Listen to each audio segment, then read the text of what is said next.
All right, John, how's it going, man? It's going great. Thank you so much for having me. I'm so excited to be here tonight. My pleasure. Are you ready to enlighten us about emotional intelligence? Well, I hope that at the end of the day, you found you learned something new and got some value out of this 90 minutes or 2 hours. So, yeah, absolutely. All right, that's perfect. So, guys, we will have a Q&A session at the end, but for us, engagement is very important. So if you Absolutely. have a question for John, just raise your hand or just type it on the chat, and then I'll give you the floor so you can just ask him, just straight up. Mm, No need to wait for the Q&A session. All right? exactly. Yeah, yeah, that'd be great because like the concepts we're going to talk about today build throughout the presentation. So if you have a really good understanding of what we're talking about now, then as we move on, then everything will kind of fall into place for you. So feel free to ask questions at any time. All right, thank you, John. And John, can you tell us a little bit about yourself, about what you do? Sure. Yeah. So my 9 to 5 is working as a trainer and executive coach for a multinational company, and their style is a bit rigid. So I really like for a long time I've really wanted to be an entrepreneur, and I've tried my hand at a few different things. But in the last but probably about in the last year or so, like I really been focusing on some of the core skills that people need to improve their communication, to achieve their business goals, or and also to achieve their life goals. So I spend a lot of time studying about things that motivate people, and then I've in the last year I've turned that into a business called the Effective Communicator. All right, that's awesome. So, I always hear about the different types of intelligence, Hmm. but we mostly hear about analytical intelligence or intelligence that deals with numbers like math and physics, but we rarely hear about emotional intelligence. Okay. What is that? So emotional intelligence in the nutshell is being able to understand your emotion, identifying your emotions, and the actions that you take after that fact. So when you have an emotion, if you don't do anything, if you just feel the emotion, it lasts for about 90 seconds. Right. But what happens when you have an emotion is usually we have some kind of reaction, right? We respond or we react in some way. So your emotions are captured like in the front of your brain, and your actions happen in the back of your brain. So what you're doing, like if you have an emotional intelligence, is you're catching that emotion and you're deciding what action you're going to take before you respond.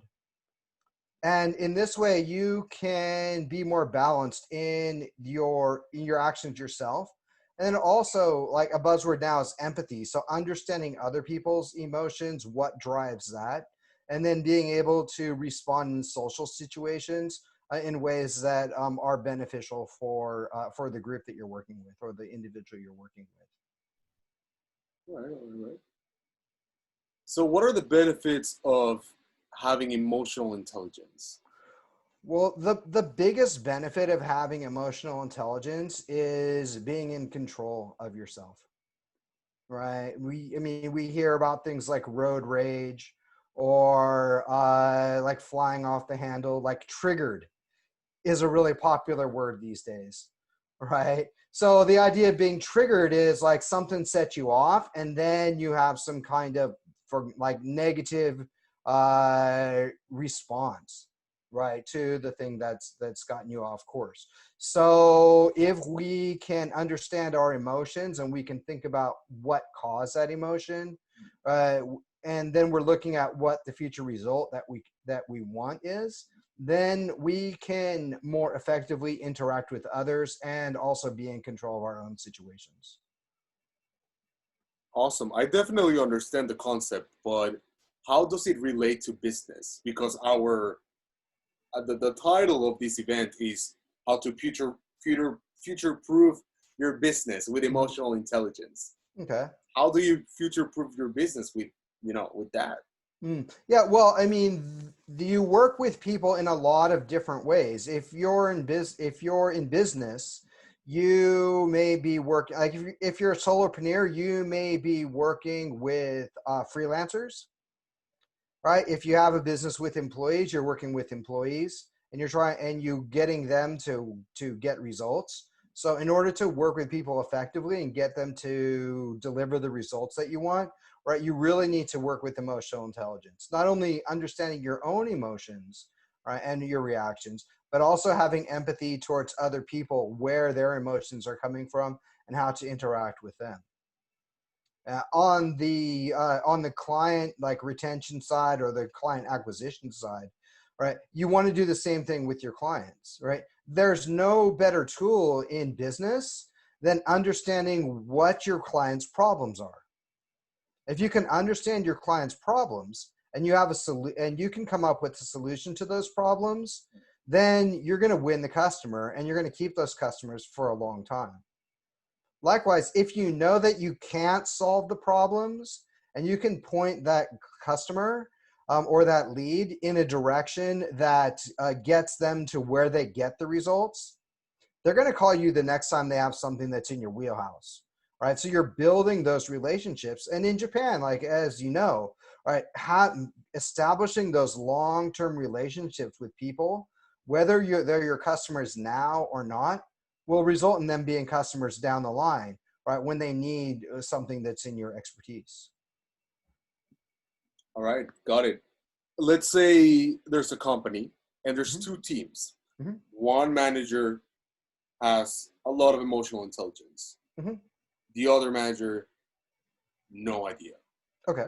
He's just like your typical manager, like do this, do that, and just like ignores everyone's emotions. Will there be a difference in output? Oh, absolutely. 100%.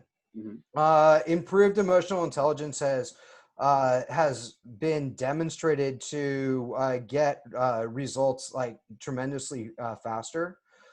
There are studies that show that people with emotional intelligence make like like $6,000 or $7,000 a year more than people who don't have it. You're seeing projects get done faster and more effectively. The people that work with an emotionally intelligent manager are generally happier. They feel that they're being listened to, and they feel that they're actually contributing to the solution rather than just manually doing work that's being handed down from them, delegated by their manager. Perfect. Yeah, I mean, if you think about like your situation where a manager understands each person's strengths and weaknesses and then assigns roles based on not only what's a person's strength and avoiding situations that might be a weakness, but also keeping in mind how each person's going to develop. At the next stage, this person needs to be able to do this. Or this person showed interest in management. So like this is a project that I can put them on where they can get dip their toe in the water and see if that's actually going to work for them. And in this way, right, this kind of person has emotional intelligence because they're really dialed into the needs of the people they're working with. And that's going to pay dividends. Definitely. Well, it sounds awesome, but at the same time, it sounds a little bit challenging because every person is so different. Mm-hmm. Our personalities are so different. Exactly. Is there a way to like categorize each person's personality and like find a way to deal with those personalities, like to work with like their egos and their like strengths and weaknesses? Sure. I mean, I'm not really one for using like these cookie cutter approaches to personality, but there are several types of personality tests that do help you to identify people's major tendencies and influences, right? For example, Myers-Briggs is one. Right, DISC is like a really popular one for understanding people's what do you call it? Their work style preferences, right? So with DISC, in fact, here, I can share a slide with you. Let's see here. Let me show you. Wait a second. Keynote. Let's see here. Let me bring up a slide to show you some ideas about DISC. Oh, here we go. Okay. Then let me share this slide with you. Okay.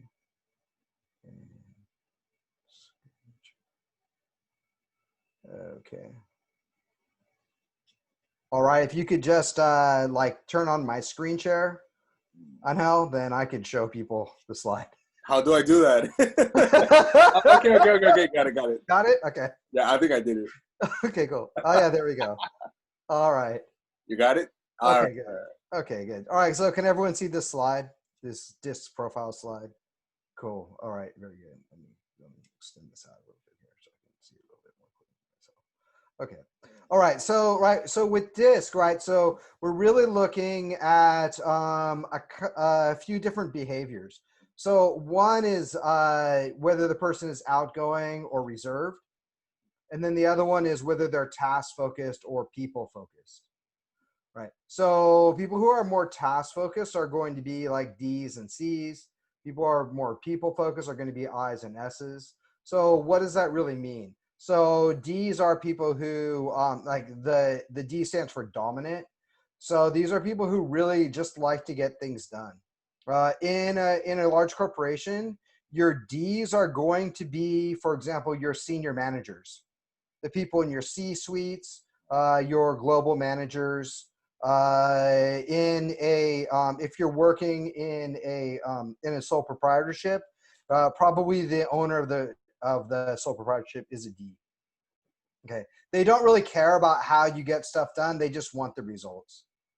Okay, if we're going to go, let's go with outgoing, and we'll go next to I. So I's are influential people. They really like to connect people, right? They're social. People like a salesperson is a good example of an I. Right? Like I'm a high I, and what I really like to do is find people's strengths and find like my other friends in my network or companies in my network that have a need, and then like hook those people up together. Right? Yeah. So like connecting people to solve problems, like that's what I's are really good at. S's are they like people as well, but they're a bit more reserved. So they're team players. They usually don't like management roles. They're the kind of person who sits back in the meeting quietly and or just says, yeah, it's okay. Like if there's conflict, they try and do something that makes everyone feel better. Okay. In Japan, a lot of administrative staff are S's. Just like, right. And then C's are people who like data. Right. They don't like to really be told what to do. It's like, what do you want? And just let me do it, right? You're going to see, for example, like engineers or coders are people who are generally high C's. Okay. Yeah. So like understanding these different kinds of profiles, you're going to really have a better understanding of not just whether people are correct for the kind of job, but also how to interact with people. Right. If I have a job, if I'm working on a team and I have some tasks that need to be done, like for the C, I'm just going to say, here's what I need done. Now go do it. But for the I, I'm going to have to tell them a deadline because I's are like, yeah, it's cool. Don't worry. I got you covered.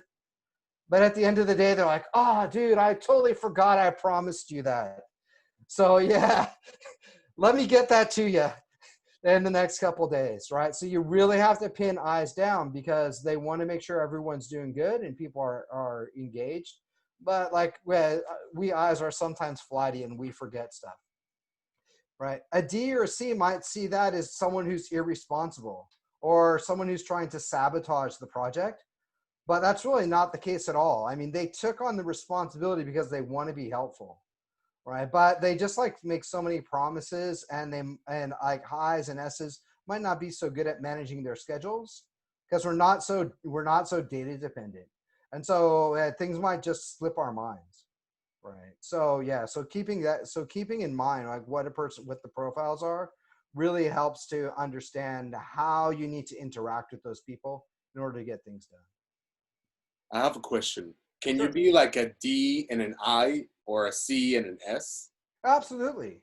Yeah. I mean, your profile, you can be high in like maybe a couple of different areas. When I was working as a English trainer or an English teacher, I was high I and high S. Right. Like I always like my motto is always like we're all on the same team. So let's work together. Right. But like being face to face with students all day long, I really want to make sure they have a really good experience. So I'm being friendly and being loyal, right? I'm making sure that they have a good time, right? But at the end of the day, I'm also thinking about like what are their goals and how do I make sure they take a step forward, right? But as I work more as a coach, right, and as a solopreneur, like running my website, like making sure I get out content on a regular basis, I switch more to being a D. So I'm a high I, probably like high I, like where I was like maybe over here. Like now I'm kind of making my way like over this way more towards the D because I know what needs to be done.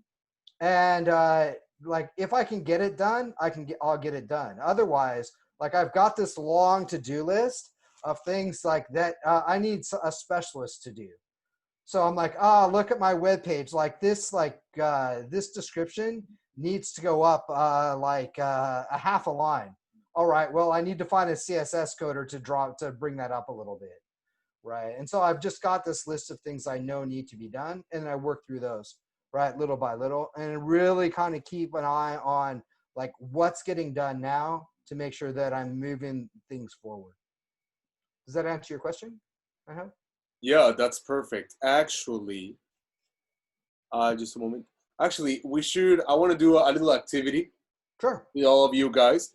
So we have the chat right here. So if you guys could take a look at the presentation. Oh, John, can you put the presentation back?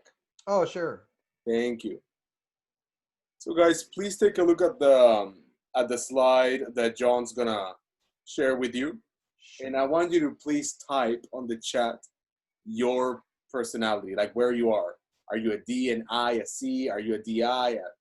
Just type it down, guys. Type it down. Okay.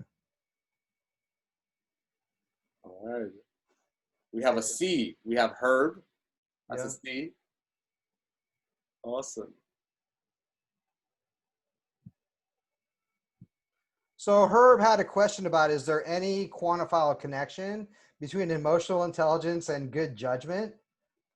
So that's a really good question. And the issue that we have a little bit is that what is good judgment to a D, an I, an S, or a C is different. So a D might say that good judgment is that you make direct decisions that move the process forward. Whereas an S is going to say that good judgment and making good decision means that everyone's happy at the end of the day.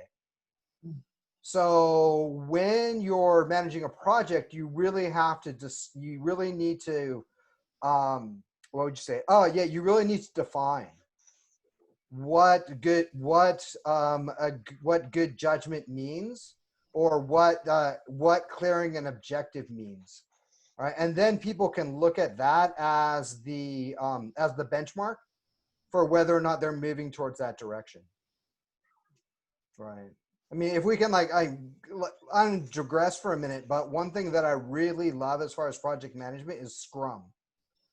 Right, and agile project management, because like with agile and with Scrum, like you're actually defining what's the next thing you need to do to actually show some visible progress, right? So if everyone understands like this idea about if we do this, then we progressed, then it's clear, right, whether or not we're reaching that goal. It's black and white. So no matter what your DISC profile is, like you're going to understand what you need to do in order to make the project move forward. Herb, does that answer your question? Yeah, I'm curious. Like, if you're using Scrum, is there a way to like take these different personality profiles and use it to kind of manage benchmarks or goals in the work? Have you ever tried to do something like that? And Yeah. I mean, the way I would do that is with delegation. What tasks are you delegating to who? Right. Because like not everyone's like when you're doing agile, like not everyone's working on something different. Right. And then all those puzzle pieces go together to make the progress of the project. So choosing those tasks so that you're not, for example, if you need someone to check code, I wouldn't use an I or an S to check the code. nice. Right. Yeah. But for keeping track of tasks, right, what's being done in the project, right, and maybe reporting that to other teams, an I or an S would be perfect for that. That's interesting. I've seen this chart before. Mm-hmm. When I do management training, I do this all the time. Yeah. But they never seem to go beyond that, right? They put the chart up, they tell what your personality is, but they never try to incorporate that into your work or anything beyond that. Yeah. I mean, yeah, like one way I do it is kind of think about how to engage people, right? A simple example is like when you send an email. So if I'm sending an email to my team, I'm not going to start if I have like a mix of people, D's, I's, S's, and C's, I'm not going to start the email with how's everyone today? Because D's and C's are turned off. I really don't care how you are. I got to get my job done, damn it. Right? So instead I'm going to say like, the purpose of this email is to explain the next step of the project. The next step of the project is 1, 2, 3. And at the end, I'm going to say, I hope everyone had a good weekend. That part at the end about I hope you had a good weekend is going to appeal to I's and S's. And they might write back and say, yeah, I had a great time, right? I went to the beach, so much fun, right? And D's and C's are going to say, thanks for that information. Yeah, if I have any problems, I'll get back to you. And they're done, right? So I really think about like, what's the most vital piece of information that everyone needs, right? That's what D's and C's like. Put that at the head, right? And then like all the touchy-feely stuff, like throw that at the bottom, because I's and S's are going to read to the bottom of the email. D's and C's are going to say, what do I need to know? Get me on to my next task. Okay, thank you. Sure, yeah. Okay, good. All right, so, right. Budan, I like your answer. It depends on the team I work with. Can you tell us more about that? Yeah, I've got a question. So which teams do you prefer to work with? I mean, there can be a team where there is a single leader and the other people which are relying on him, and there can be a team without a leader where basically everyone contributes on the same level and decisions are made together. So which of the team is better suited for you? Okay.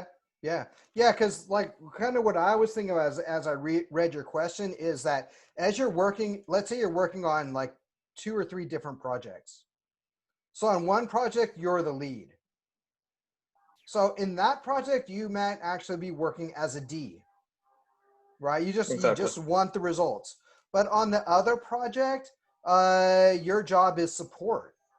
So if you're like a high D, high C, your support, you might say, okay, well, where I'm going to be the most support to you is double checking processes, right? Making sure that everything's in line.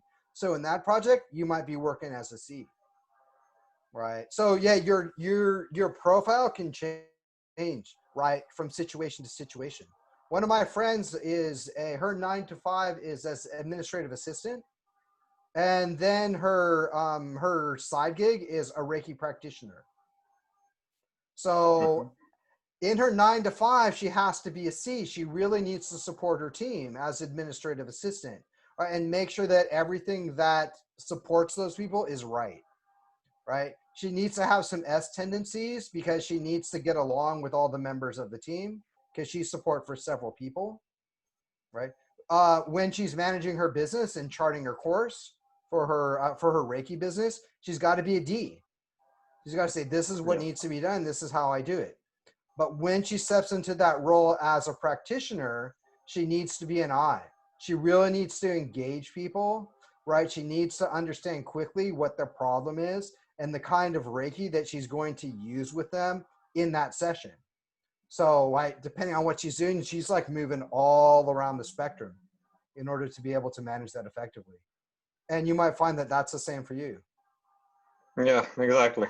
I found that already. So depending on the team, I had to switch to a different role. Exactly. Thank you for the answer. Yeah, sure. So John, we actually have a very interesting answer from Hoa Ltd. Like 45% S, 40% C, 10% I, 5% T. It's so specific. Nice measurement. Why so specifically? Yeah, those amounts. Yeah, why so specific? Yeah. I think she's... Well, I really think about this thing a lot. And when you show the chart, at first I thought I was a people pleaser. So I always like you said, sit back at the meeting and just say, okay, let's do that. I kind of discard my own feeling or emotion to go with and really being a pushover. But then when I think about that, I'm more about data than people. If there are data present to me saying that this is true based on this data, I'll go with that. So I really respect the truth or the fact. So I gave it the highest number for the second number. Okay. Yeah. I mean, this is where understanding DISC profiles and emotional intelligence like overlap completely. Yeah. Because what you're doing, right? Like when you're sitting back and letting other people respond is like maybe is you're trying to give everyone an opportunity to present their ideas and feel encouraged that they're part of the process. Right. And that probably gives you some kind of like good feeling, right? Yeah. That everyone's engaged. So, right. So when people are engaged and things are moving forward and everyone feels positive, right? You're really like feeding your emotions at that point. Right. But when it comes down to doing the work, like you're more focused on the data, right? Let's just like get in and get things done. Or maybe like when you make a suggestion, right? You want to be able to suggest what I don't know if this is true, but my feeling is probably when you're making a suggestion, you're like, here's what I want to do. And you're like sitting back and seeing if other people can figure out how to do it. Yeah. Is that right? Yeah, because you want to see how other people solve the problem. That's a high D, that's a high D characteristic. Really? There's a lot of ways to solve the problem. Right. And as long as it gets done, you're good. Doesn't really matter. Right. I mean, look, like in Japan, people are so like they're high C and high S, right? It's not just getting the job done. It's you have to take this step, this step, this step, this step, this step before we can get you to the point you want to go. Exactly. Yeah. It took me like 3 months to get my internet connected in my house because I called up. I'm like, the internet's not working. They're like, did you plug it in the wall? Yeah. Like, are the lights flashing? No. Did you try doing this? Yeah. And every call starts out the same way, right? They need to run through this process because they can't like, take things like in this kind of on the fly method, right? Where a high D, they can do that. Yeah. Yeah. Okay. Thank you. Oh, absolutely. I have a question. Are there any personality types that clash with each other? I think as you move across the spectrum, like this way, yeah, like D's and I's and C's, it's really hard to be an I and a C. Right. D's and S's, a little bit difficult, but it's easier with D's and S's because S's want everyone to get along.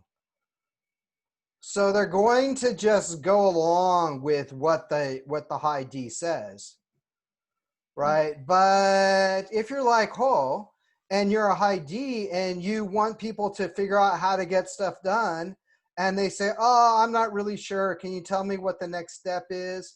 Did I do this right? I don't want to take a risk." Like that's a high S behavior. And Ho's going, "Yeah, just do the job."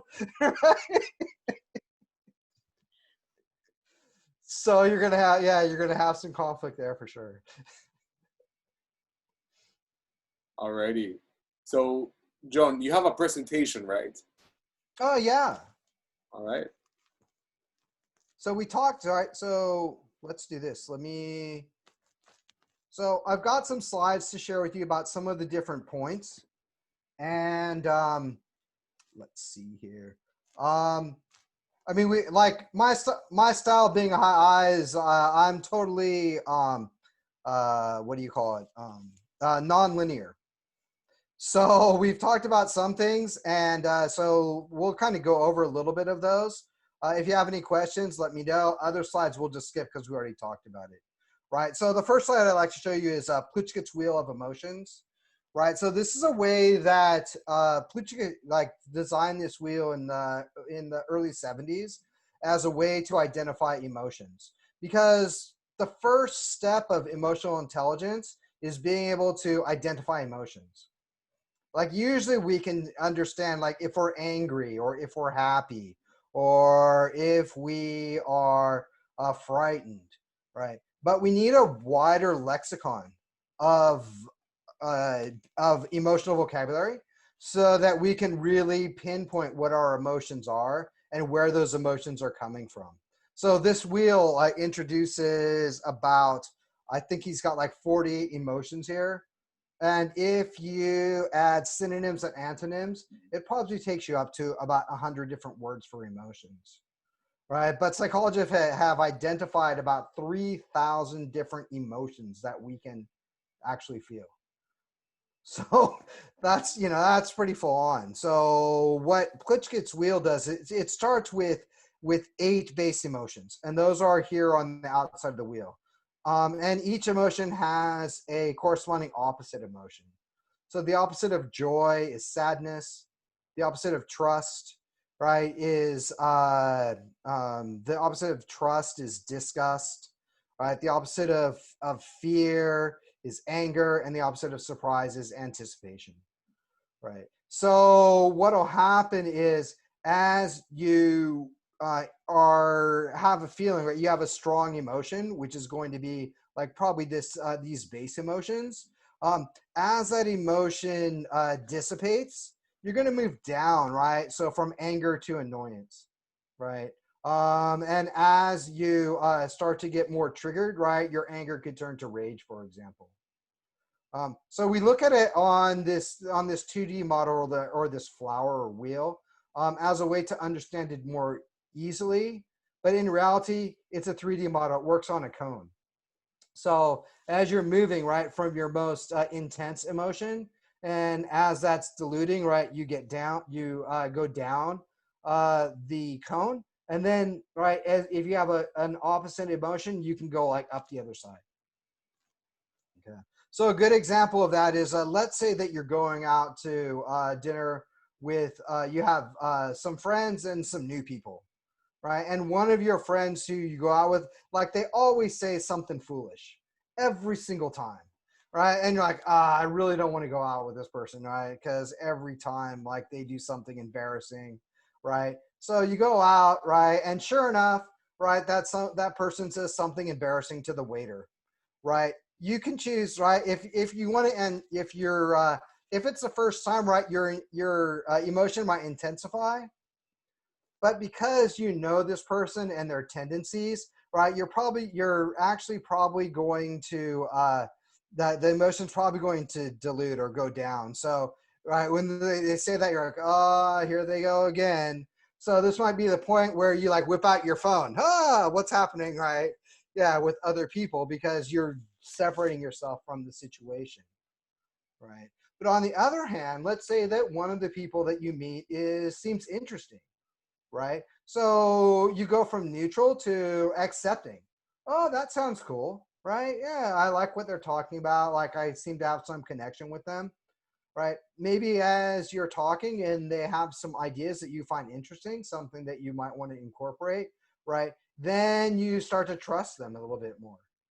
And then you find out that not only is this person an expert in this field, but like they have a YouTube channel and they have had like 1 million views in the last month. You're like, wow, right? I really admire you. That's so cool, right? So you're really moving one way or the other way, right? Across the spectrum, right? Depending on your emotions, and then what kind of things kind of trigger you to the next, right, to your next emotion. Okay. I saw something came up in the chat. Okay. Right. So let's see. Is there language dependency to the model? Is it different in Japanese? No, Herb. It's the same in any language. You can take the emotional intelligence test now, and I think in about 30 or 40 languages, and it works the same. But like we talked about with DISC, right? Yeah, you're going to have different types of emotional intelligence, like in different kinds of situations.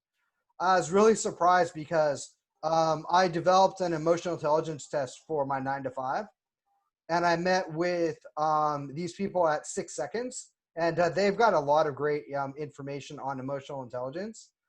And when I went to 6 Seconds and I was talking to them a little bit about Japanese and Western style, and they're like, oh, Japanese people have the lowest emotional intelligence of people in any country. So, right, because they don't really, a lot of times Japanese people don't, I mean, in like when we're face to face, like they will make, what would we say? Like they'll make concessions for the other person. Right. But really understanding another person's emotions and how they're feeling and having empathy, it doesn't really happen so much. So, so what you're finding is, and let's look at the next slide here. Let's see here for emotional intelligence, right? Is that why they may have a little bit of understanding of their own emotions. There's really a big, like this line here, between understanding themselves and understanding other people is a wall. Yeah, that person is totally different than me, right? I mean, as you like a lot of times in Japan, right, it's like such a high context culture that the answer is always, that's just the way we do it. So we're not really getting to the point about everyone has their own different ways that they work through problems. And so they're not really getting to the idea of empathy. Right. And so this is a problem that Japanese people have in dealing with emotions. And it may be the same in other countries and other cultures as well. So when we're like working on emotional intelligence, right, we want to start with understanding emotions. That's the first skill. Because when we understand emotions, we can understand some of the reasons for what we do, and some of the reasons that we actually shy away from other things. Right. So when we understand our emotions, we can look at how we manage. How do we manage ourselves when we have different emotions? When we have an emotion that causes a response we're not really happy with, right? What do we do, right? If we have an emotion that brings us a good feeling, like what do we do to sustain that feeling? Maybe to intensify that feeling. Right. So, right. This is the idea of self-management. Now, empathy is understanding emotions for other people, right? What's the other person's emotion? Why are they feeling that? What are the cultural beliefs or the things that are leading to that point, right? And so, like having empathy for others, then we can use our social skills to understand how we can interact with that person and make the situation go more smoothly, or interact in a group of people, right? Like Hoa used like her skill of sitting back and letting other people interact more in the meeting. Is using her social skill to get more people involved. Okay. And then the amount of emphasis the amount of effort that we put into ourselves, working with other people, or in being able to manage the situation, right? That's all about emotion, right?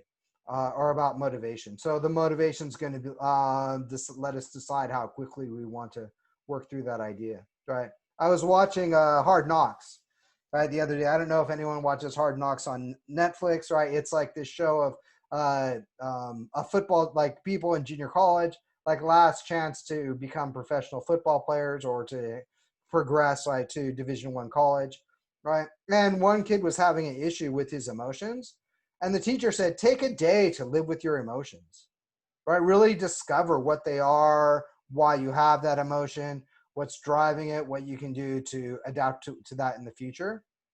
I thought that was like excellent advice, right? Where like if you have the opportunity, and oftentimes like college kids or people in high school, right, they have that time to really like focus on living with that emotion. In a business world, we don't have that opportunity. We need to feel the emotion, then move forward, right? So let's actually look at what happens, right, when you do that, right? So this is the catapult effect. Okay, this is actually something I coined for a technique I came up with for dealing with being triggered. So usually when we're triggered, right, we get angry, right? And then we need to cool down before we can move forward. So, right, I mean, I don't know about you, but like before I actually learned this technique, I'd be like, I'm like so angry right now. Just like give me a few minutes to cool down, to figure out like what the best response going forward is, right? To just chill, right? And then we can move forward. So I need my cool down time, right? Which like when you get angry, right, it really makes other people feel uncomfortable, right? So your cool down time is creating some negative emotions in other people. And that's it may be good for you, but it's not helping move your problem, your project forward. So once you get back to that, like to that 0 point, right, now you can solve the problem and move forward, right? But you've lost some people along the way. So the idea of using the catapult effect is when you get that trigger, like don't respond to your emotion, right? Like I said before, your emotion's here, your action's here. So hold that feeling and think about, what is it that's making me angry?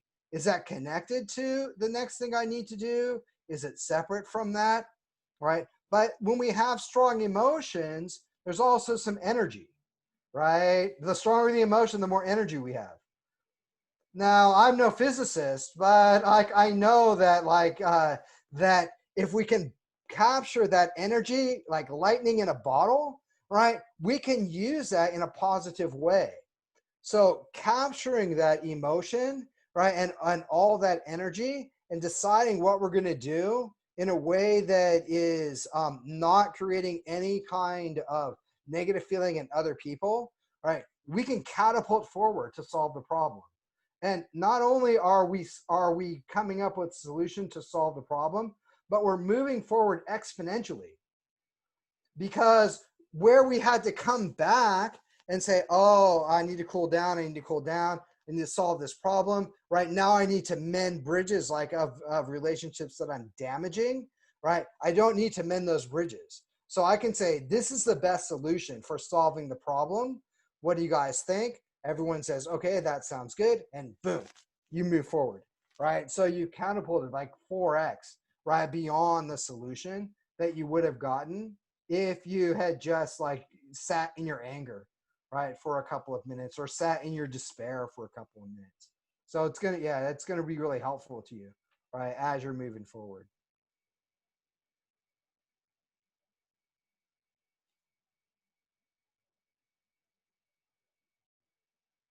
Everyone good? Okay. Yeah, fine. Okay, cool. All right. Right. So the idea, right, if we can capture that lightning in a bottle, right, if we're really Sorry, John. Yep. Sorry, I have a question. So going back to that last slide. Yep. So, like for me personally, I don't like reacting right away because I tend to get I react emotionally. So I will need that cool down period. And I understand what you're saying, like you don't want to lose people along the way, but like I don't say, okay, I need to calm down and think about it. I'm just quiet and I make it look like I'm processing things, but I mean, it's actually my cool down. Is there a difference between what I'm doing and the catapult part, or I don't know, like? Yeah, I mean, yeah, I think your cool down, right, is an emotionally intelligent way to handle your emotion. Like, you know that for you, right? Like when our emotions are high, like oftentimes we don't make the best decisions, right? So, you know, for you, you need to cool down. You need to get to a calmer place where you can look at more options and then you can move forward. So, yeah, I mean, that's a great response because you're not creating any adversity in other people, right? You look like you're taking information in, right? You're nodding, right? Maybe your facial expressions are open and your body language is open. Yeah, that's a great response, right? The difference with the catapult is that instead of like when you have that energy, instead of letting the energy dissipate, right, you actually try to capture it to move forward, right? So you're really using, like, if you have some high D tendencies or some high C tendencies, right, you're actually saying, okay, let me take that and let me move it towards the process of getting something done. Right. And then by doing that, right, you're actually you're moving things farther down the road, right, by kind of jumping a few steps. Does that answer your question? Yes, a little bit. Thank you. Okay, cool. Yeah. All right. So the idea, right, like if we're cooling down or we're thinking about a solution moving forward, right, we're really starting to understand how we need to interact with other people. And that's what empathy is all about. Right.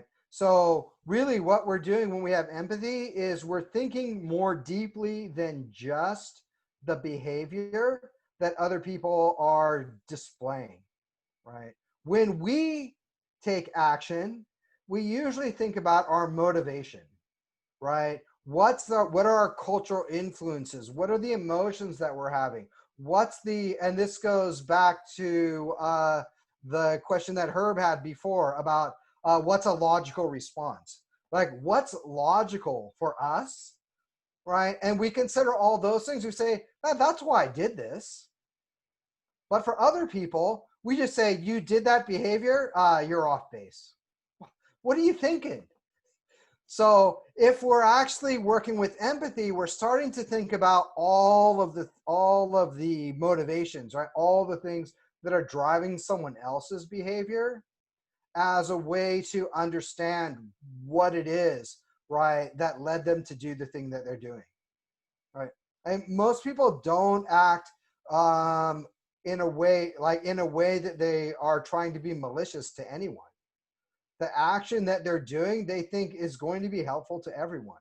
It's going to help make things go forward, right? A good example of this, I was talking to my mastermind yesterday, and one of the people I work with, one of her assistants is this 70-year-old woman, and she was like, and so she told her, she's like, okay, well, look, we need to send out this direct mail to everyone. So can you scrub the data? Yeah, you just need to make sure it's all clean. So like by everyone's name, after she checked it, she put clean, clean, clean, clean, clean. Then they printed out the addresses, the address labels, and everyone's name had like Jim Smith clean, Sally Jones clean. And her boss like, oh, what are you doing? Why did you do that? Right? But the woman's idea was that clean the data meant to put some kind of notification or some kind of information, right, that signified that that data was clean. So, right, I mean, her behavior, why it was not what was expected, right, there was some reason that she was doing it.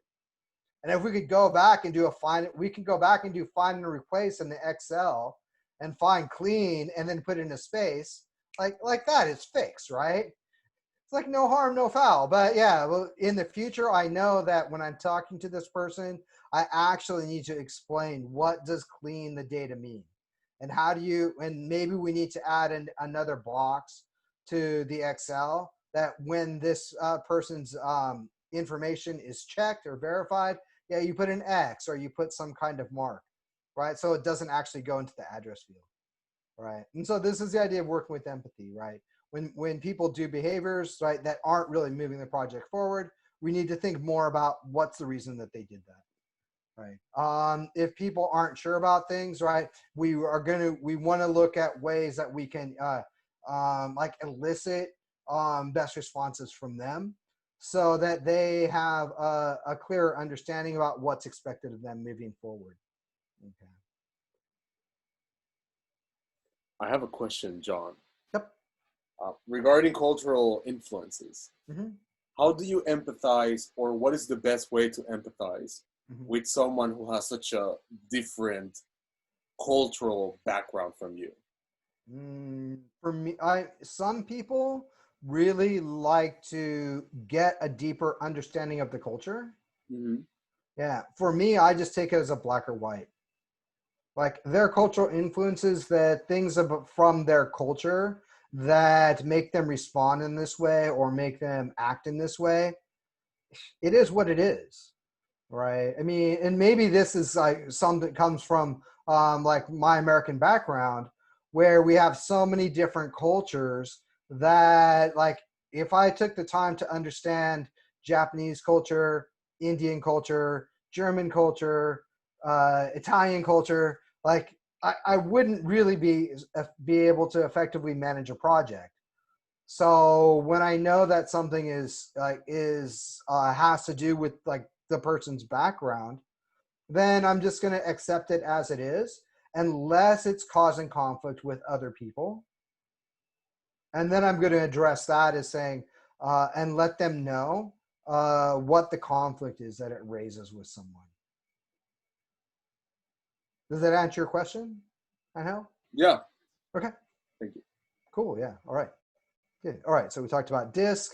Good. All right. So let's talk about, right, how do we engage people, right, when if we're going to have improved social skills, and really what that comes down to. And that kind of ties everything together that we talked about tonight is active listening, right? We understand our emotions. We can make some assessment about other people's emotions.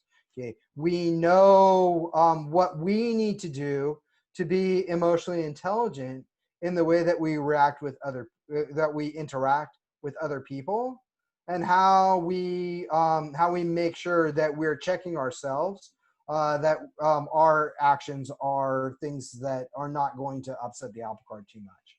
So what we really want to do then is we want to get other people to help solve their own problems. And the way that we can do that is active listening. So active listening really has 4 steps. So we listen, we paraphrase, inquire, and then elicit the response from the other person, right? So when we're listening, we really want to know what the other person's point of view was, right? If we go back to the example with the labels, like we might say, well, why did you put clean on every label? And they're like, oh, well, that was the way I would know that it was clean. Like, okay. So for you, you need some way that you can verify that the label is checked, and you can go on to the next one. I understand that. So maybe if you're doing some today and some tomorrow, like, you know where you're going to leave off, where you left off from, right? And you can get back into it. Yeah, that's exactly why I did it, right? Now I'm paraphrasing the situation, but I'm giving back to them what they told me about what they did, and also extending that to the reason that they did it and how they say that is beneficial for them. Okay. So the next thing that I'm going to do is I might inquire. So like, we printed all those labels, but now we need to go back and we need to clean the data again and print the labels one more time, right? So I might ask this question, like, did you realize that if you put clean in the person's name, that it's going to show up on the label? No, I didn't really think about that. Okay, so right now you're inquiring about, like, if there was some other solution that you could use, right? And now you want to elicit a response. So I understand that, like, going forward, we need to have a different way to indicate how that data is clean. So what's a way that we could do that? get the person to give you some solutions, right? And as they're giving you solutions, probably your idea is going to be one of them. And you can say, oh yeah, well, my idea is a great one. Instead you say, I like that idea that you came up with. Yeah, let's extend that. How do we do that? And then get them to run through the process. If they have an idea that's better, then just get them to explain how they're going to do it. Okay, so we need to add another field to the spreadsheet for data clean. Is that right? Yeah, okay. And then when you're working with the list, what are you going to do in the future? So when the data is cleaned, I'm going to put a Y. That means yes. Okay, that's cool. Yeah, I can help you out by, like I know a little bit about, I know about Excel, so I can make it so that when you type a Y, that box turns green. How about that? Oh yeah, that makes it really easy. I can just look for the green. Green, green, green, green. Here's green. Here's white. Ah, that's where I start from next time. And so like you work together to solve that problem by getting the other person, right, to give you the solution, and then working together on how to move forward and get things done more effectively.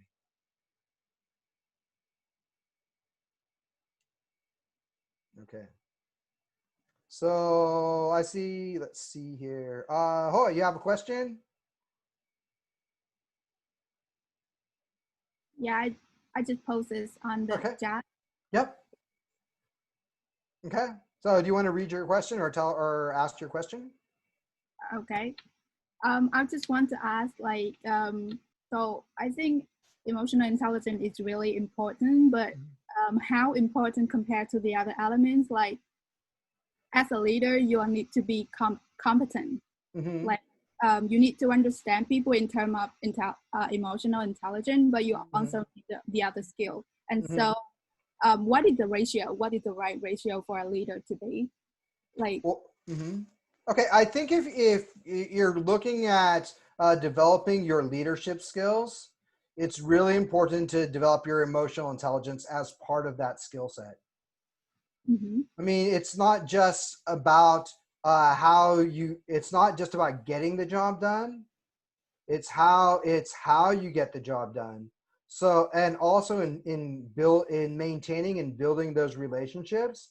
So for the next job, people are excited about working with you, right? And they're enthusiastic about the project.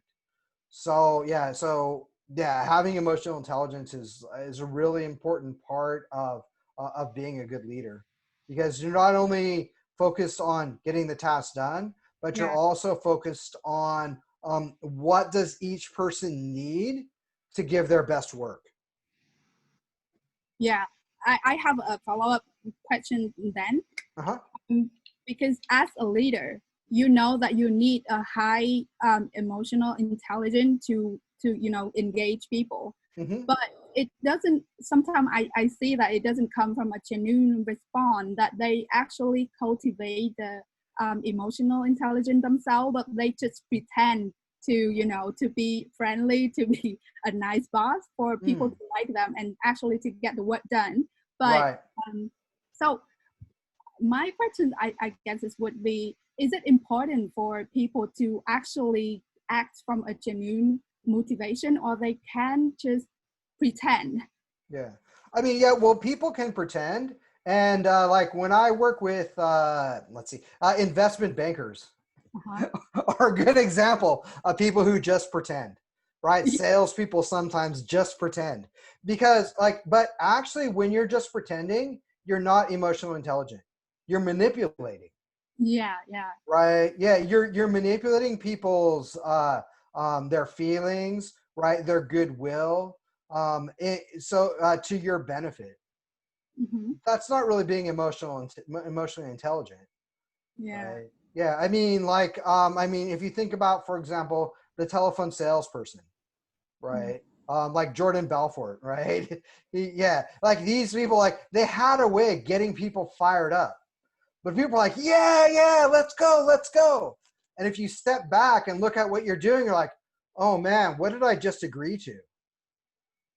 But being emotionally intelligent is that when the person steps back, and says, what did I agree to? They're like, yeah, this is totally in line with my goals and my mindset and the way that I want to do things.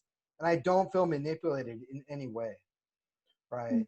So yeah, I mean, some people talk about dark emotional intelligence, but it's not really emotional intelligence. It's just being manipulative. Right. Having emotional intelligence means that you're understanding how to work with other people in a way that lifts everybody up. Yeah. It's really hard to actually pull it off.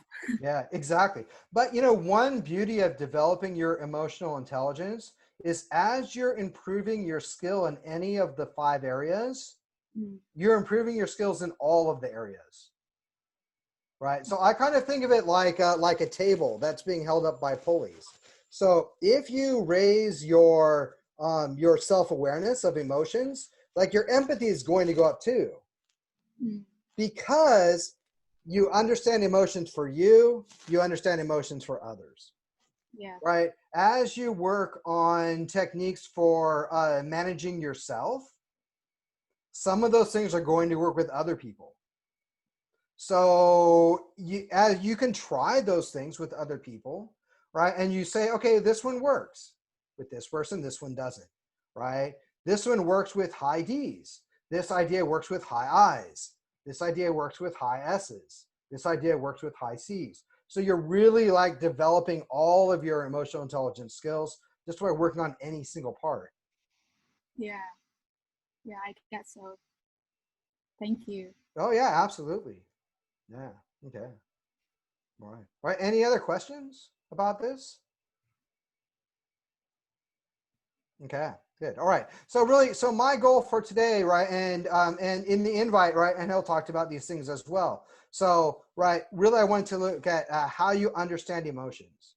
So as you understand your emotions, then you have a clear idea of how to manage your behaviors. Right. From the questions that you guys presented today, it's clear that you already have some pretty good emotional intelligence, right? You understand like when to capture a feeling and use that to go forward a little bit, right? When it's best to like sit back and let those feelings subside and know that if you show anger or hostility or disgust, right, that's not going to be beneficial for the next step that you need to take, right? So, right, so managing your behaviors. And then like once you understand those ideas for yourself, you can transfer them to other people, right? You can transfer them to understanding other people's emotions, understanding what leads them to their behaviors. And as you do that, now you have a skill set for being a better communicator, right? And this works all across the board, whether you're communicating at home with friends and family, whether you're communicating at work with colleagues, whether you're communicating with customers, right? Whether you're doing internal dialogues with yourself, right? And you're doing your self-talk about how you want to improve in one area or another, right? You're going to be a better communicator by actually incorporating all of these ideas together.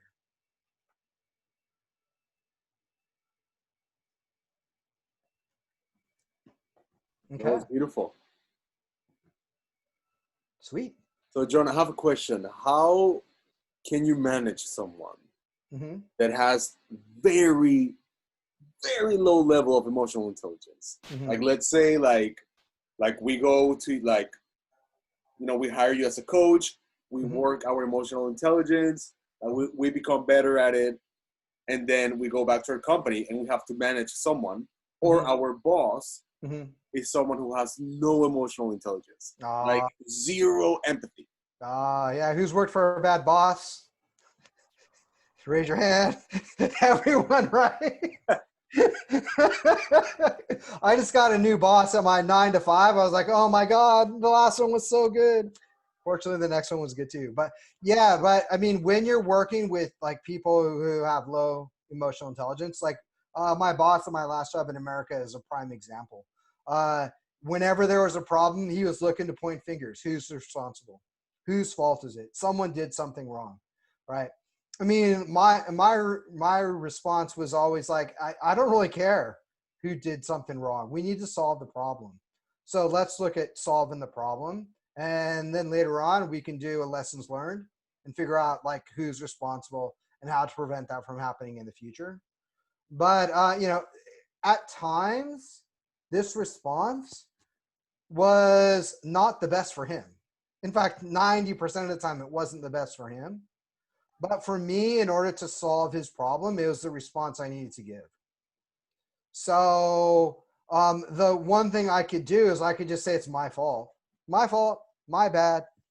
Yeah, go ahead, yell and scream, yell and scream, yell and scream, let it go down, right? And now, you know, now let's solve the problem, right? But yeah, I think the best thing to do is just be a model of good emotional intelligence, and then use your own skills to manage the conflict. Yeah. So I feel like when you deal with someone at a business level, it's easier because there's no emotional attachment. How about with your family? What if you have a family member who has a very low level of emotional intelligence? I mean, in that case, I'm really focusing on doing active listening, right? I want the other person to start describing the problem as they see it, to understand what's the driving force behind that behavior. Like I just wrote an article about the difference between nepotism and self-love.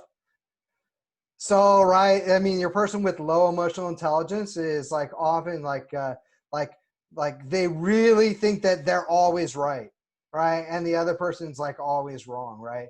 So what you need to do is just remove blame from the game, right? You know, so you're just saying, okay, well, you know, we have a conflict here and we're really not getting anything done. So rather than you being passive aggressive, right, and me getting upset and not wanting to talk to you anymore because you're not making me feel any better in communicating with you.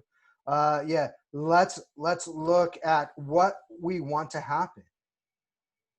And what does that result look like to you, right? And get that person, right? Elicit that result. What does it look like to them, right? And then you can start to work on a solution, right? And because it's the other person's idea, or it seems like it's their idea to them, right? They're going to be bought into it. And because they're bought into the idea, it's easier for you to move forward in that way. Okay. Otherwise, like I said, with like going out to dinner and, you know, the person always like blows up the party. Yeah, you sit at the other end of the table, right? And converse with the people over there, right? Rather than sitting at their end. That's perfect, John.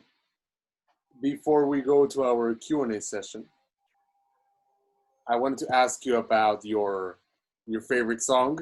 Mm-hmm. The one we added to the playlist. Okay. Tell us about that. Sure. So yeah, it was really hard to pick my favorite song. What I could tell you is my favorite musician in the whole world is Pat Metheny. So when you said like, what's your favorite song? I'm actually in the Pat Metheny group in Facebook. Mm-hmm. So I said, you guys, I need to answer this question. And then like from 100 people, I got 200 answers. Some people said, you need to listen in this order. But the one Pat Metheny song that really gets me excited and really makes me feel passionate is Third Wind. That song is like really full of joy and passion, and you can tell that the musicians, when they're playing it, are really happy. So so that's a song I picked as like a song that gets me going. And like today, like I had 30 minutes to prepare. Like that's going to be the song that's on my playlist, like right before I turn on the Zoom. Okay. Sounds perfect. And then my last question would be, mm-hmm. What is the change mm-hmm. that you would like to see in the world? Okay. The change I'd like to see in the world is more people practicing emotional intelligence, right? At 6 seconds, their goal is to have 1 billion people practicing emotional intelligence.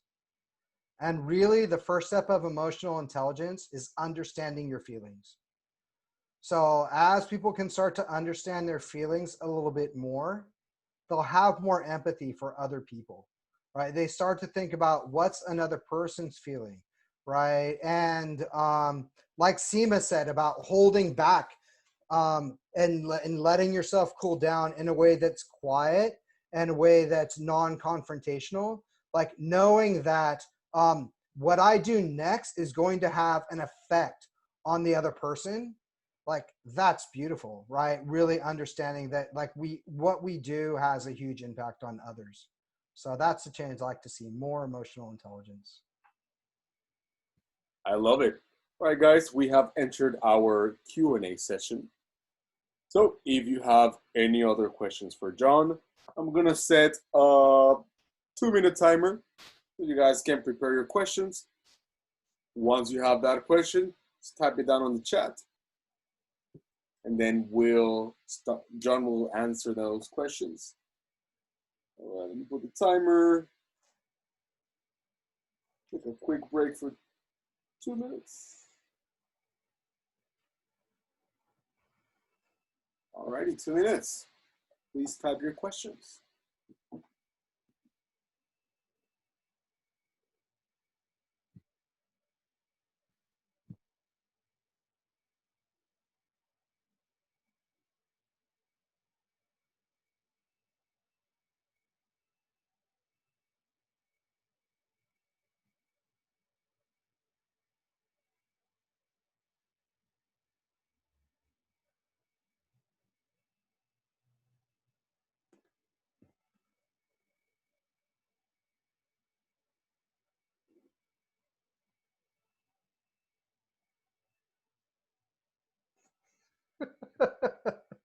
Doesn't work with your background. Hold up.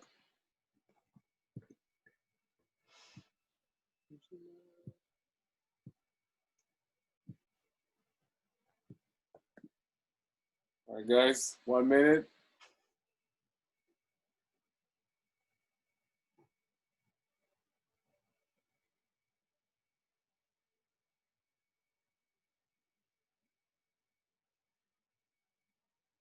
We have one question. All right.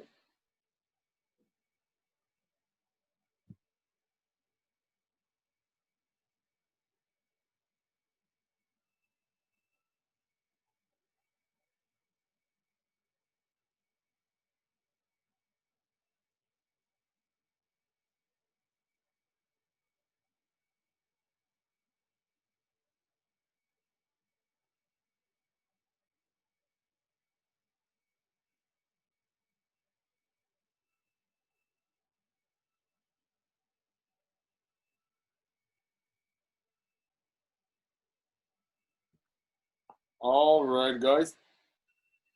Time is up. Okay.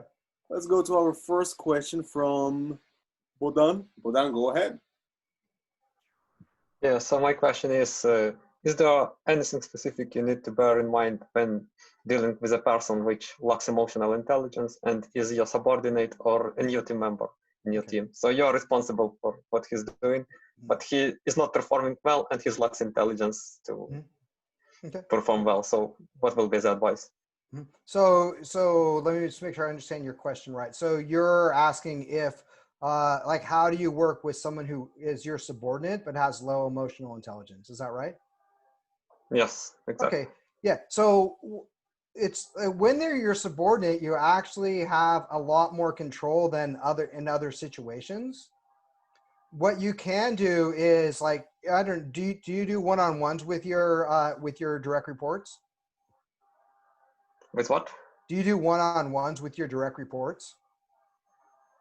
Because if you're doing one-on-ones, then this is something you could bring up, right, during the one-on-one. It's like, and identify specific behaviors. So let's say that, let's take the idea of being triggered, right? So the person's in a meeting, someone says something that they don't like, and so they just start like criticizing, right? The person, like attacking the person, right? I would actually just go right back to their behavior and say, when you criticize other people in the meeting, it really makes it hard for people to contribute.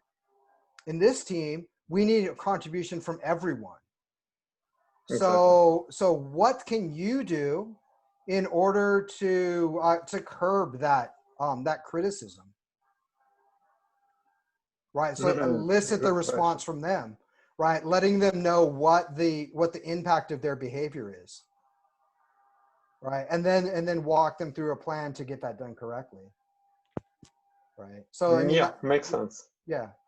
Okay. Cool. Yeah, I think it answers my question. Okay. Yeah, I've got the idea.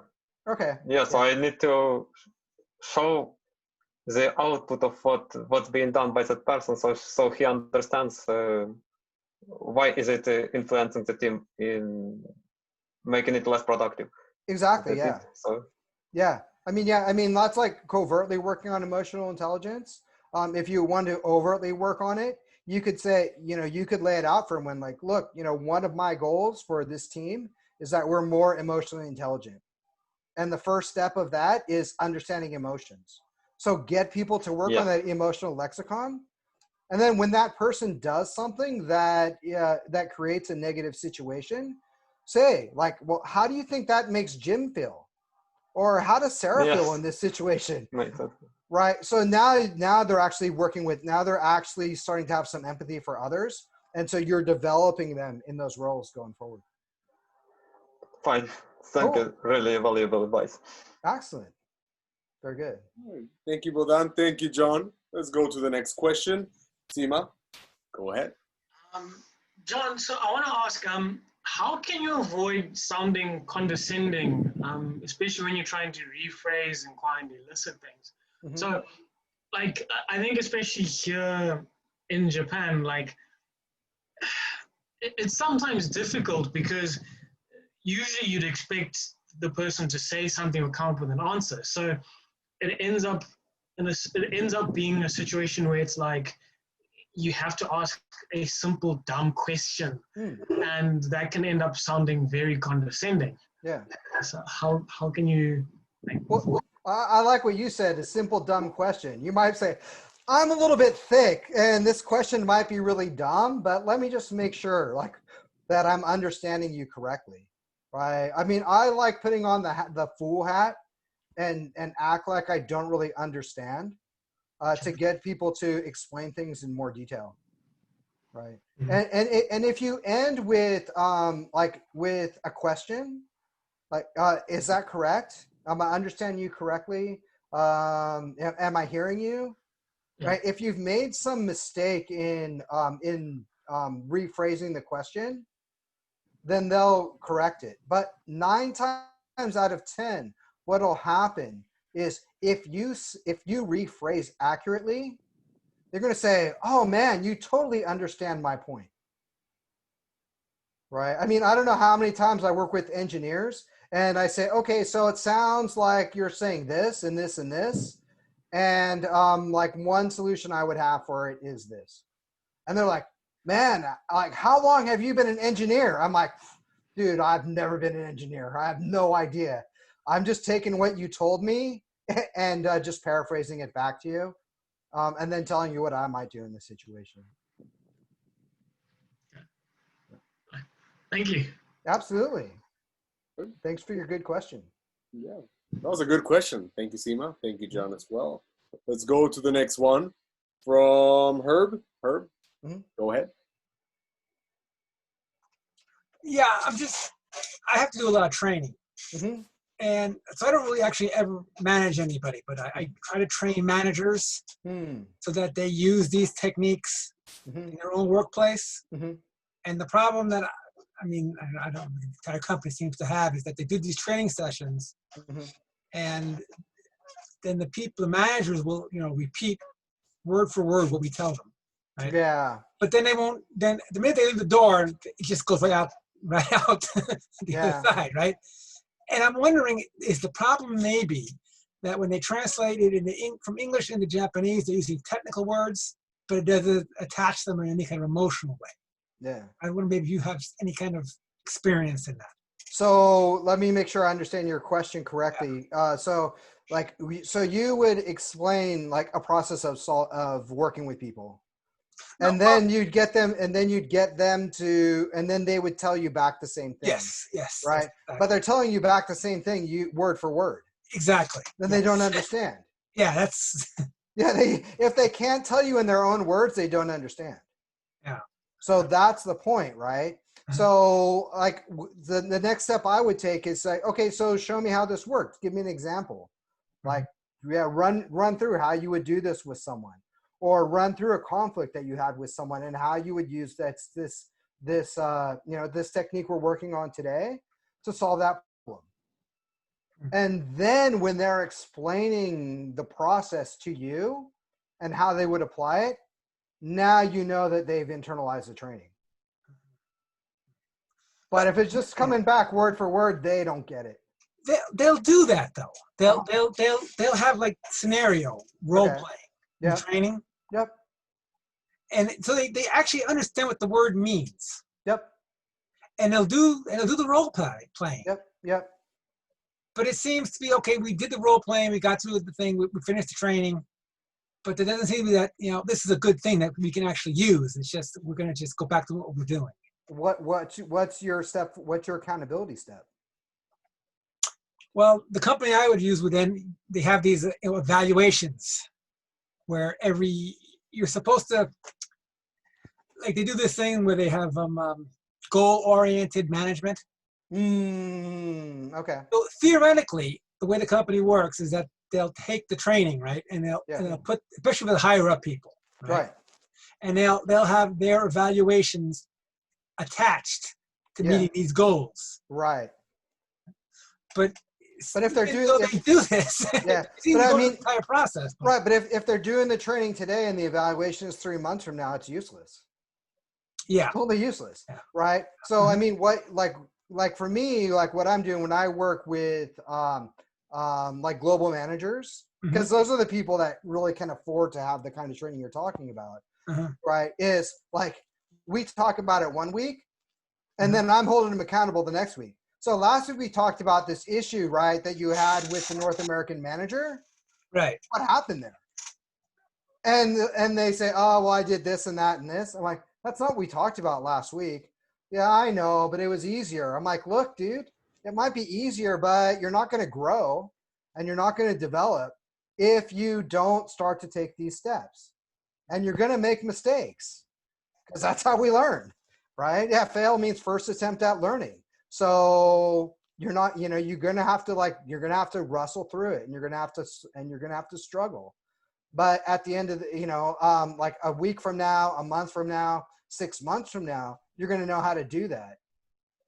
And even if you need to role play these situations right before you go and talk to that North American manager with someone in your company, like do that, practice. I mean, we would do that, right? Mm-hmm.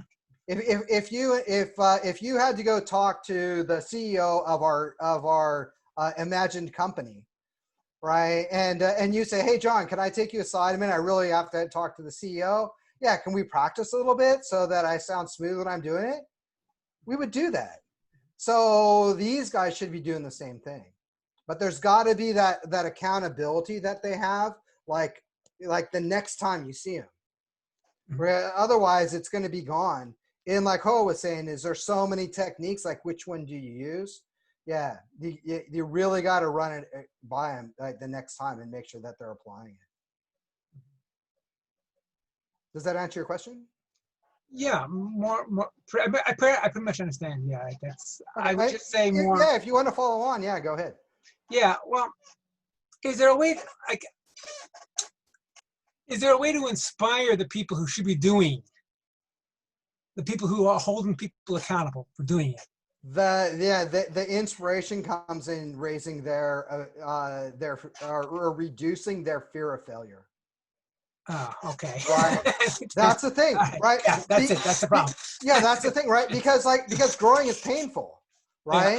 Yeah. It's totally painful. And if they're getting some results, and obviously they're in high position, so they're getting good results. Yeah. But they don't want to do something that's not going to give them favorable results immediately. Mm-hmm. But the only way that they're going to get better at using what you're teaching them and what their company is paying you to teach them, and I'm sure they're paying you a lot of money to do it, right? Is for them to try and do these things, and for them to be accountable for using them, because otherwise it's going to be an underdeveloped tool. And for you in your business, yeah, there's no value for the company in that. But if they're using the techniques that you're showing them and going through the processes that you're showing them, and they're being successful 3 months later, 6 months later, by struggling through it, like, that's solidifying the value of your training to their company, right? Or if you're internal, it's solidifying the value of your department within the organization. So you really have to hold them accountable, because that's how the company is measuring your value.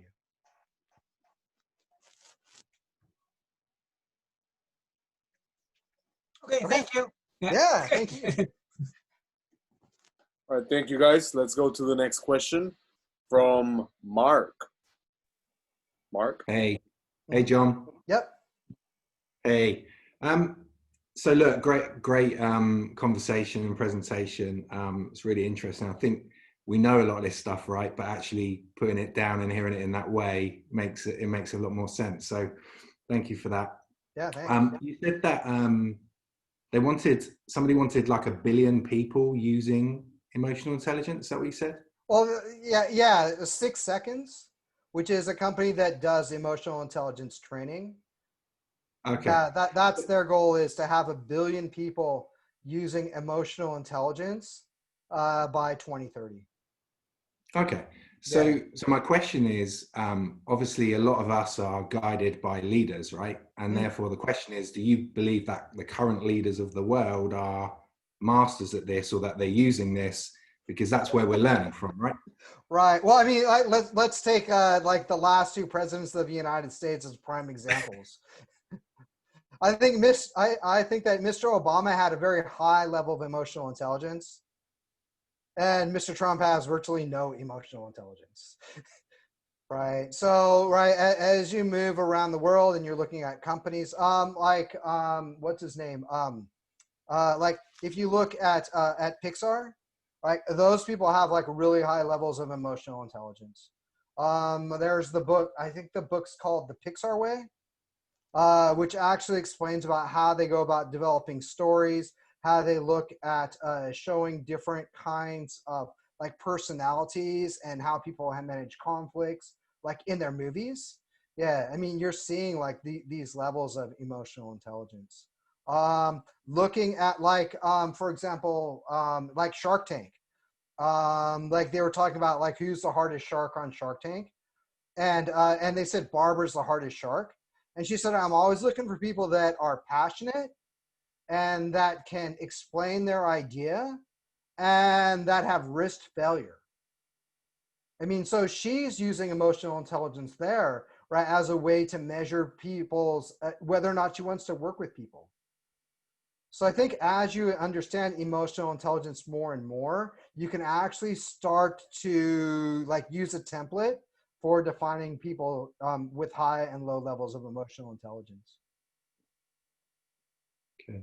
Does that answer your question, Mark? Yeah, and then my follow-up was just, the flip side of that is, how do we inspire the new generation to this becomes second nature? Because I think one of the things you said was about fear, and I think there's a lot of fear out there in the world at the moment, and we're driven by that, and there's a lot of actions because of the fear. And I try to encourage my children, like you say, to learn by failing and fail often, and not be scared of it, and actually to do the inner work on themselves, right? But I don't see that being taught at school. I just see the same books and math and science and all that kind of stuff, but not the actual emotional stuff that we need to manage the new modern world, right? Right. Yeah. Is there any plans for that? Yeah. It seems like that really needs to come from your peer group or your friends and family, right? To understand how to do those things more effectively. You can see it in movies, right? And like you said, with your children, like you're watching a movie with your children, and like asking them about things, right? Like, how did this person deal with their emotions, right? Like I said, like I brought up the example before from Last Chance U, where the teacher said, like, live with your emotions for a day. Like, really think about like where those are coming from and what led them and what you do with those, right? And what are those telling you, right? So, I mean, like when you see these kind of things, like use them as discussion points, right? When you're seeing them in the workplace, right? Like Herb was saying, with people who don't want to take on these responsibilities, right? You might just say, so like, what's the reason that you're unwilling to try this thing? Or, yeah, you know, what more do you need to know in order to put this idea into action? And I think by doing that, right, then you're going to get people to understand that, like, by putting their toe in the water and having a little bit of success, that it's not as painful, right, as they think it is. And then at the end of the day, they're actually going to have more success than failures. Thanks. Yeah, thank you. Thank you, Mark. Let's go to our last question from Hua.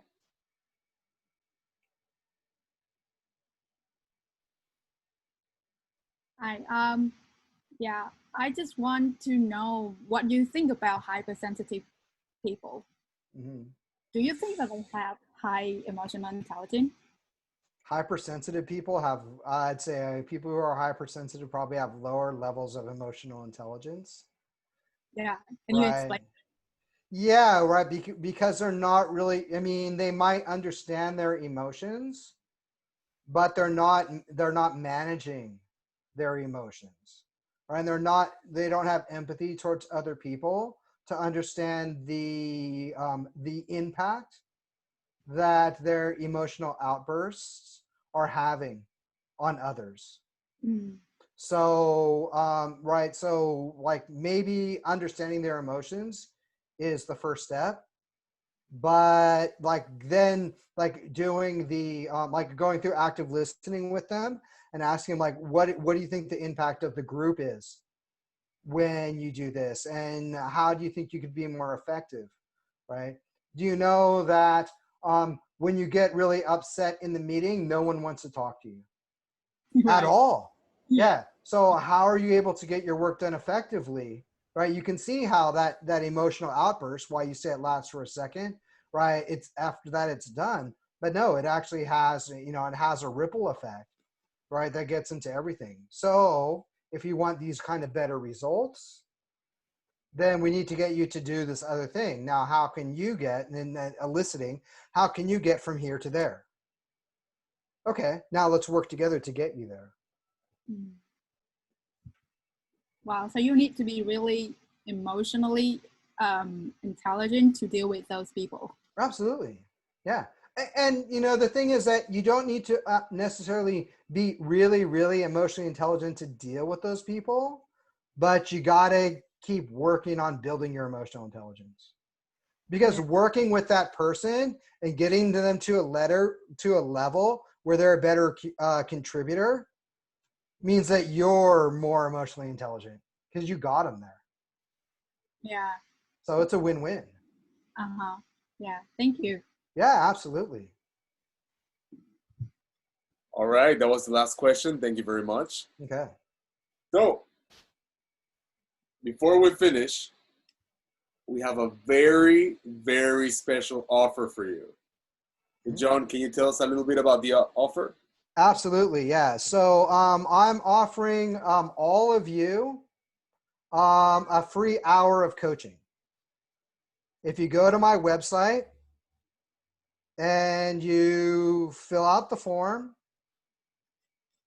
on the special Nightcrawlers page, okay, yeah, I'll arrange a time for you within the next couple weeks to give you a free hour of coaching. So the URL is theeffectivecommunicator.com. That's my website, and /Nightcrawlers. And on that page, right, you can just fill in your information. What I want to know is like, what's a problem that you're facing now? And based on what we talked about tonight, what's something I can do to help you out? Okay, what do you think I could do to help you out? Okay, and if you don't know, just say, you know what, John, I really need help with this. I don't know if you can help me or not, but that's what I need help with right now. And we'll sit down, we'll talk, for an hour. And if I can help you, out, I'll send you to someone who can, that will be able to, for sure. Okay. So yeah, I'm usually, I charge about $150 an hour for coaching. And and I'll give so I'll give all you guys like a free hour of coaching. If you forget like this link, the Nightcrawlers link, if you go to my website, theeffectivecommunicator.com, and you go to the service area and you click on in any area and you ask for a consultation, just say, I saw you on Nightcrawlers, and we'll get together and and we'll talk and figure out some ways for you to move forward as an effective communicator, effective manager, and get you going more on doing what you want to do. I actually put the link on the chat, so you guys can just click on it and then just have that tab open, put in your info. John is a very amazing business coach. He has coached me before, and he has helped me a lot, especially with like dealing with clients and pricing. John is the real MVP, so I really recommend it, guys. Yeah, and one thing I would say about my coaching is that to be a good coach, you need coaches. So so I have an executive coach as well, and if I don't know the answer to your question, and if the people in my group that I work with, like like Mark and I are actually work with the same coach, and I can't find you the answer. I know people that can find you the answers. So I'm all about you being successful, right? Like I said before, if you're successful, your people are successful, right? You achieve your goals. And, at the end of the day, that's what it's all about. Like people helping people, right? To achieve, more in life. So, yeah. So however I can help you out, hit me up. Yeah. Let's sit down for an hour and figure out like how are you going to make 2021 your best year ever? Oh yeah, preach. All right, guys. That is it for tonight. John, we are super grateful to have you. Thank you for coming and giving us all this amazing information. Thanks so much. Yeah, well, thanks to all of you. I really appreciate you giving me the time tonight to share these ideas with you, and for your excellent questions. I mean, your questions really show that you're thinking about how to take your communication skills and your ability to handle conflict to the next level. Yeah, and like I said, what do I hope happens in the future? More people practice emotional intelligence. Like you guys are people who are definitely working on that and inspiring people to do that as well. So I appreciate your time being here tonight. Thank you so much. All right, guys, that's it for tonight. Please remember we have an event coming next week, and I hope to see you guys there. And I hope you have an amazing weekend. Thank you for coming. That's it. Have a good night. Okay, thanks for coming. Thank you. All right, I hope to see you guys soon.